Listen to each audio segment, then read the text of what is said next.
spiciness. Bring us together. อาหารเหนือเนี่ยอาจจะไม่ถูกปากทุกคน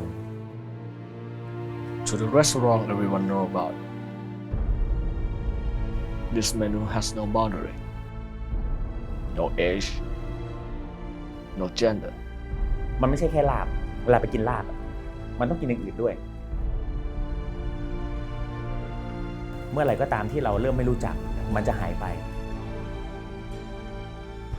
ผมพร้อมที่จะใช้เวลาทั้งชีวิตเพื่อกินลาบ This traditional menu will last forever, even though the rest don't. จริงๆแล้วพริกลาบเนี่ยเป็นแบบอินดิเคเตอร์วัดความสมบูรณ์ของป่าลาบมันก็เป็นแค่ส่วนหนึ่งตรงกลางแล้วจริงๆแล้วมันเป็นอาหารแบบเชิงกับแก้มด้วยซ้ำ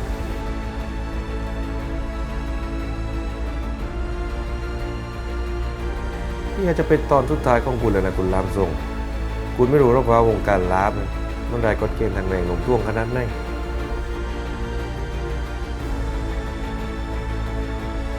I will look for ลุง I will find ลุง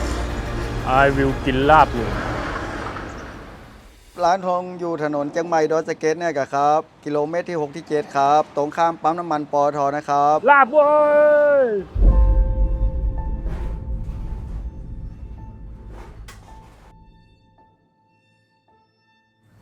ลาบมันเหมือนก๋วยเตี๋ยวนะครับเพราะแต่ละร้านไม่เหมือนกัน ถ้าร้านลาบจริงๆเขาจะทำพริกลาบเองสตรัคเจอร์ของมันเนี่ยก็คือจะต้องเผ็ดและแน่นอนเป็นมีพริกแน่นอนเป็นหลักนะครับแล้วก็มีสารพัดเครื่องเทศที่เป็นแบบแห้งและเป็นสารพัดเครื่องเทศที่เป็นแบบสดผสมรวมกัน เพราะฉะนั้นแต่ละคนจะมีสูตรการใส่เครื่องเทศสมุนไพรไม่เท่ากัน ส่วนใหญ่มันจะต้องเกิน15ชนิดขึ้นไป ส่วนมากจะใช้เป็นตระกูลจันทร์เป็นหลักอะครับ จันจีจันบ้าน จันแปดกีบนะครับ เม็ดหอมป้อมอย่างพวกเนี้ยนะครับจักไข่ข่าเนี่ยครับ แต่ของลุงนี่ใจพริกแต้เลยนะครับ พริกแต้เม็ดน้อยคั่วเลย ลุงจะเน้นความเผ็ดแล้วก็ความหอมครับ พริกแต้นี่มันจะย่างหอม ถ้าพริกเม็ดใหญ่นี่ความหอมของพริกปัดเต้าพริกแต้ครับแล้วก็มันมีพวกดีปีมูนี่มันกับเผ็ดครับเดี๋ยวเวลาเราเอาดีปีซดมากินนี่เนาะ เวลาเขาครบปุ๊บมันจะบะเพ็ดเตี้ยดีปีนะแล้วมันจะก็ก้อยซึมมาครับ มันแต่ละร้านมันจะบ่เหมือนกันฮะแต่ละเครื่องเทศบางที่มันก็บ่เหมือนกันเปิ้นจะใส่ตัวนั้นพ่องบ่ใส่ตัวนั้นพ่องย่างของเขาใส่ของเขานักเบามันนี่บ่เท่ากัน วิธีทำมันทำยังไงอะลุง คั่วทุกอย่างอะครับคั่วทุกอย่างคั่วแล้วก็เอามาโม่ครับตอนแรกๆนี่ลุงก็ทำบางวันก็ล้ำบางวันก็บ่ล้ำมาแน่ครับเขาทำกำนักหน่อยเนาะถ้าวันไหนบะลำก็ขายขึ้นนะสาวไปขายกันเขากระแปลงให้ไหมเขากระแปลงไหมแล้วเขาต้องจำไว้นะเขาแปลงแบบไหนอันนี้เท่าใดอันนี้เท่าใดเขาก็จำไว้ว่าอันนี้มันใจกี่ขีดอันนี้มันใจกี่กิโลมันลำปุ๊บเขาก็ลอกไว้แล้วก็ตั้งหั่นมาพริกลาบของลุงจะเหมือนเดิม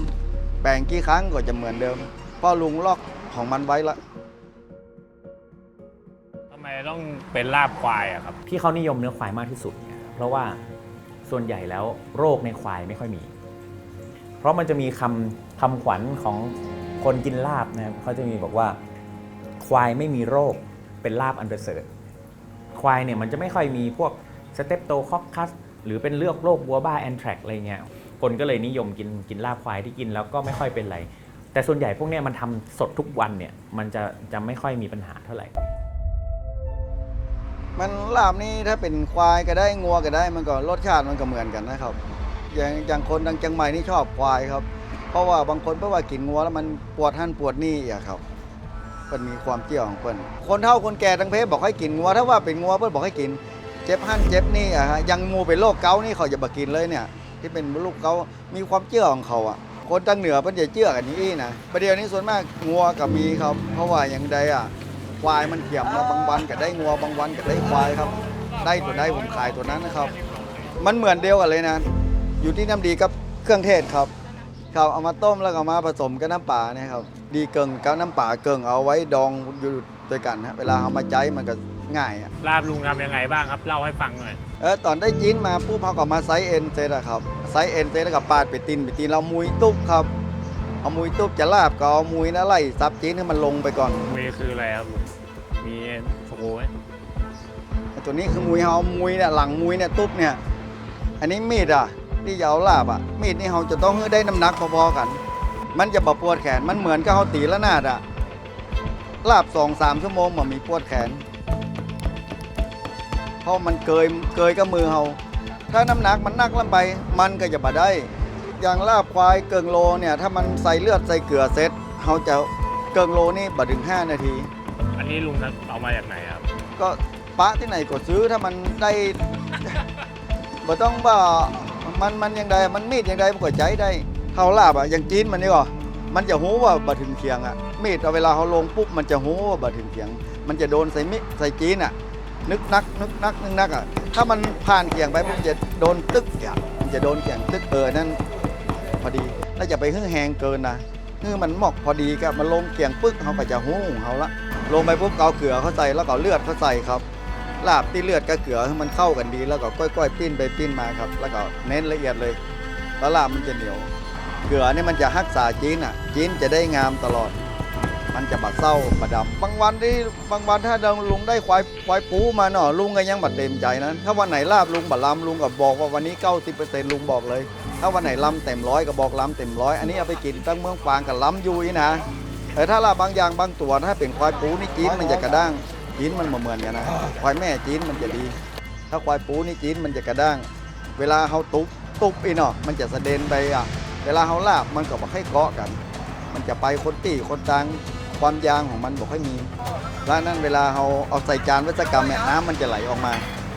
มันจะไหลออกมาอย่างนี้อันนั้นเขานวดยังได้มันบอกให้เหนียวเลยถ้าเป็นควายแม่จีนมันจะดีจีนมันจะแม่เวลาเขานวดนี่เนาะเวลาลาบออกมายำเต็ดน้ำเลือดมันบ่ไหลออกมาละ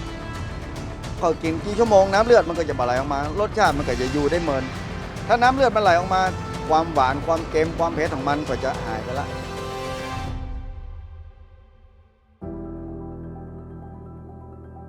แล้วมันมีตัวชูรสอีกเยอะอย่างเช่นแบบมะแขวนสดดองน้ำปลาพริกดองน้ำปลา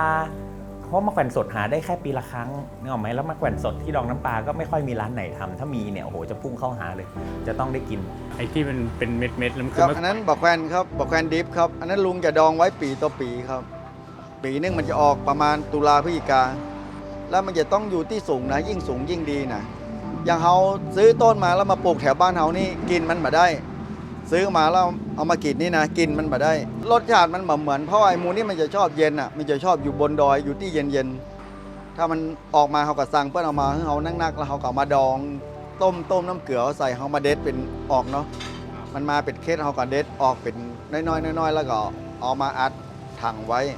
ถังแล้วก็ต้มน้ำเกลือราดเลยเก็บไว้ได้เป็นปีครับเอาสั่งมาปีนี้ก็กินไปถึงปีหน้าเลยจะเพิ่นมาขอซื้อกับบักขายครับบ่ได้ครับ